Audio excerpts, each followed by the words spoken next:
வணக்கம் மக்களே, சற்று முன்னிலையான செய்தி ஒன்று வெளியாகுவதாம். 2026 ஜெயலலிதா ஆட்சியை கொண்டு வருவன தஞ்சையில் சசிகலாவின் பரபரப்பு பேட்டியா?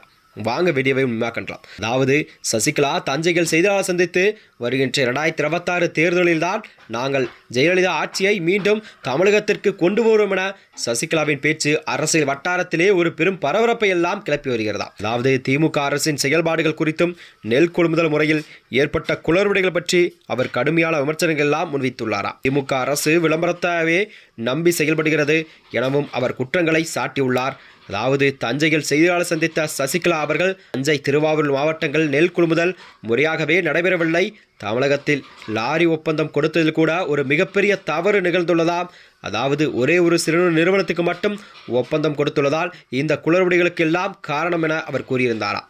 அதனைத் தொடர்ந்துதான் அவர் கூறியதாவது, ஜெயலலிதா ஆட்சிகள் இருந்தபொழுது கூட அந்த மாவட்ட அளவில் ஒப்பந்தம் கொடுத்து கொள்முதல் சிறப்பாக நடைபெற்றது, அதே போலதான் கொடுத்திருக்க வேண்டும். அவ்வாறு கொடுத்திருந்தால் இந்த பிரச்சனையெல்லாம் கண்டிப்பாக தமிழகத்தில் விவசாயிகளுக்கெல்லாம் இந்த பிரச்சனை வந்திருக்காது என்று அவர் கூறியிருந்தாராம். தமிழ்நாடு நுகர்வோர் வாணிய கழகத்திற்கு மேலாண் இயக்குநராக 5 பேரை ஒரு ஆண்டிற்குள் கண்டிப்பாக மாற்றியுள்ளனர். இதனால்தான் அவர்களெல்லாம் எந்த பணி செய்வதில் என்பது முடியவில்லை.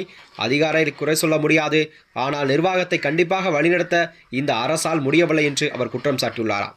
அதாவது நெல் கொள்முதல் ஏகப்பட்ட குளறுபடிகள் நிகழ்ந்துள்ளதாம். தமிழகத்தில் நெல் கொள்முதல் ஒரு முறையாகவே செய்யாமல் முடியாமல் இந்த அரசு நிற்கும்படி இருக்கிறது என்று அவர் கூறியுள்ளார். திமுக அரசை செயல்பாடு அரசு என திமுக பதவியேற்ற 3வது மாதத்திலே இருந்து சொல்லி வருகிறேன், அது இப்போது உண்மை என்று நிரூபணமாகிறதா. அதனைத் தொடர்ந்தான் விளம்பரத்தை மட்டுமே நம்பி செயல்படுகிறது இந்த திமுக அரசு என்று அவர் கூறியிருக்கிறார். அதிகாரிகளை அடிக்கடி மாற்றுவதால் தான் சாக்கு தட்டுப்பாடு, சணல் தட்டுப்பாடு என்ற போன்றவையெல்லாம் கண்டிப்பாக தமிழகத்தில் நிலவுகிறதா.